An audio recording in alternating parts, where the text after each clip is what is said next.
SSC के GK GS series में आप लोगों का फिर से स्वागत है। तो आज का टॉपिक है शैव और वैष्णव धर्म। तो पहला है, शैव धर्म के अनुयायी मुख्य रूप से किस देवता की पूजा करते हैं? तो शिव की पूजा करते हैं। वैष्णव धर्म के अनुयायी मुख्य रूप से किस देवता की पूजा करते हैं? तो विष्णु की करते हैं। पशुपतिनाथ मोहरे सिंधु घाटी सभ्यता के किस स्थल से प्राप्त हुई है जिन्हें शिव का प्रारंभिक रूप माना जाता है? तो मोहनजोदड़ो से प्राप्त हुई।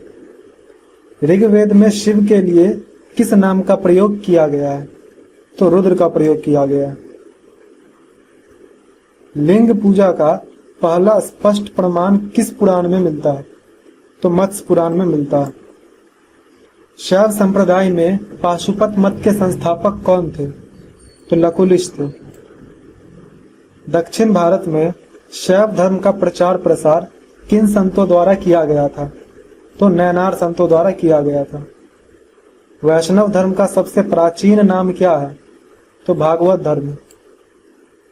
किस उपनिषद में वासुदेव को देवकी पुत्र के रूप में संदर्भित किया गया है? तो छांदोग्य उपनिषद में किया गया है। विष्णु के दशावतारों का उल्लेख किस पुराण में मिलता है? तो मत्स्य पुराण में मिलता है। भागवत धर्म के प्रवर्तक कौन थे?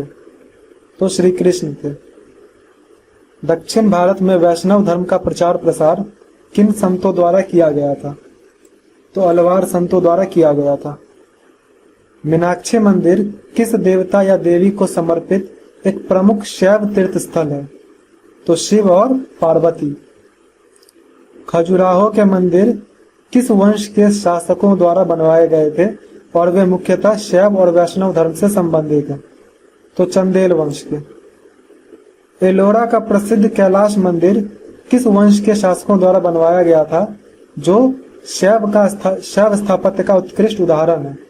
तो एलोरा का जो मंदिर है कैलाश मंदिर वो राष्ट्रकूटों द्वारा बनवाया गया था। राष्ट्रकूट में भी कृष्ण प्रथम द्वारा। लिंगायत संप्रदाय किस देवता की पूजा पर बल देता है? तो शिव की। भागवत पुराण का संबंध मुख्य रूप से किस देवता से है? तो श्री विष्णु से। वैष्णव धर्म के दार्शनिक रामानुज ने किस सिद्धांत का प्रतिपादन किया था? तो रामानुज ने किया विशिष्टाद्वैतवाद। शंकराचार्य किस मत के प्रमुख दार्शनिक थे जिन्होंने शैव और अन्य दर्शनों को प्रभावित किया? तो ये थे अद्वैतवाद के। वही द्वैतवाद के कौन थे? तो माधवाचार्य थे। नाथ संप्रदाय का संबंध किस धर्म से है? तो शैव धर्म से। ओडिशा का प्रसिद्ध कोणार्क सूर्य मंदिर किस धर्म से संबंधित है? तो सौर धर्म से संबंधित है। गुप्त काल में किस धर्म को विशेष संरक्षण मिला जिसके कारण इस काल को स्वर्ण युग भी कहा जाता है? तो वो है वैष्णव धर्म। अमरनाथ गुफा किस देवता को समर्पित एक प्रमुख तीर्थ स्थल है?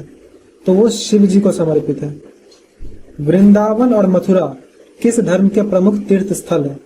तो वैष्णव धर्म के, क्योंकि ये दोनों ही जो है कृष्ण जी से संबंधित। श्री त्रिमूर्ति की अवधारणा जिसमें ब्रह्मा विष्णु और शिव शामिल है का विकास किस काल में हुआ? तो गुप्त काल में हुआ। गुप्त काल में शैव धर्म का प्रमुख केंद्र कौन सा था? तो वाराणसी। वैष्णव धर्म में पंचरात्र सिद्धांत किससे संबंधित है? तो वैष्णव पूजा पद्धति से। नैनार संतों के भजनों का संग्रह किस नाम से जाना जाता है? तो तेवरम नाम से जाना जाता है। अलवार संतों के भजनों का संग्रह किस नाम से जाना जाता है? तो दिव्य प्रबंधम नाम से। किस शासक ने एकात्मवाद का सिद्धांत दिया था? तो शंकराचार्य ने दिया था।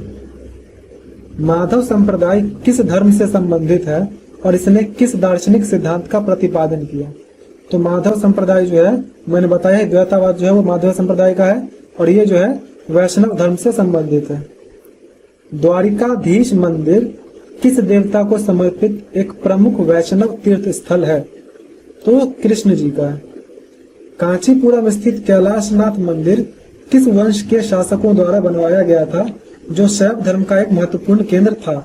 तो पल्लव द्वारा। लिंगराज मंदिर किस भारतीय राज्य में स्थित एक प्रसिद्ध शैव मंदिर है? तो ओडिशा में स्थित है। वैष्णव धर्म में अवतारवाद का क्या महत्व है? तो इसका महत्व है ईश्वर का पृथ्वी पर अवतरण। भागवत धर्म में भक्ति का क्या अर्थ है? तो निष्ठा और प्रेम से ईश्वर की उपासना। किस राजवंश के शासकों ने अपने नाम के साथ परम माहेश्वर या परम भागवत जैसी उपाधियां धारण की? तो गुप्तों ने की।